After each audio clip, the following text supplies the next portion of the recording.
Discipline is the heart of education. My dears, discipline जो है वो हर जगह काम आता है। अगर आपके पास डिसिप्लिन नहीं है तो फिर आप कहीं के नहीं हो। उसी तरीके से मैं आपको मैथ्स में लेके चलता हूं। आप ये देख रहे हो, ये लिखा है बोर्ड मास। ये एक डिजाइन किया गया है एक डिसिप्लिन के ऑर्डर पे। अब इसका जो मैं आपको फुल फॉर्म बताऊंगा, देखिए इसका मतलब होता है बी फॉर, ये इसको बोला जाता है बोर्ड मास। इसका मतलब होता है ब्रैकेट, BRI। इसका मतलब होता है ऑफ। इसका मतलब होता है डिवीजन, D।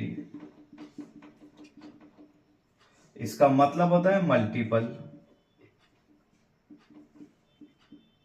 और इसका मतलब होता है एड, और इसका मतलब होता है सब्सट्रैक्ट।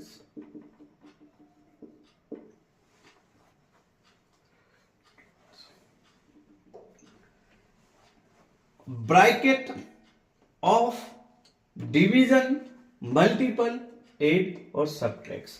ये जो बोर्ड मास है, ये एक समझ लीजिए ये कैसे डिजाइन किया गया है। अगर कोई बच्चा या कोई स्टूडेंट्स अगर इसका नॉलेज है किसी के पास सही, या इसको बेहतरीन बिल्कुल डिसिप्लिन के साथ इसको अगर वो पढ़ा है, तो फिर वो जो है ना मैथ्स के बादशाह बनेंगे। वो क्या बनेंगे?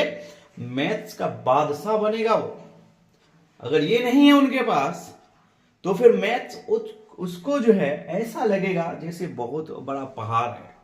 क्या है? बहुत बड़ा पहाड़ है। तो ये हम समझेंगे बोर्ड मास को। जैसे ब्रैकेट है, अब आपको मालूम है जब मैथ्स में वर्ड में जाते हैं तो हर एक चीज का मतलब होता है। जैसे ऑफ का मतलब होता है गुणा करना, क्या करना? मल्टीपल करना ही एक्चुअल इसका भी मतलब होता है मल्टीपल ही।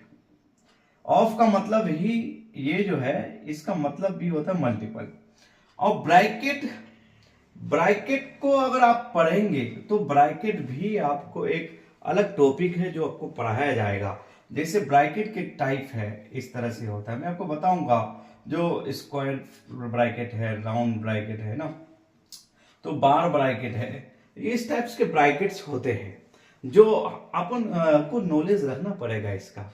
तो आपको मालूम है कि जैसे ब्रैकेट है, ऑफ का मतलब इसका गुणा है, डिवीजन का मतलब भाग देना होता है, बराबर बांटना होता है, मल्टीपल का मतलब भी गुणा करना होता है, और एड का मतलब आपको मालूम है जोड़ना होता है, और सब्ट्रैक्ट का मतलब होता है घटाना, माइनस करना। तो ये जो चीज कुछ आप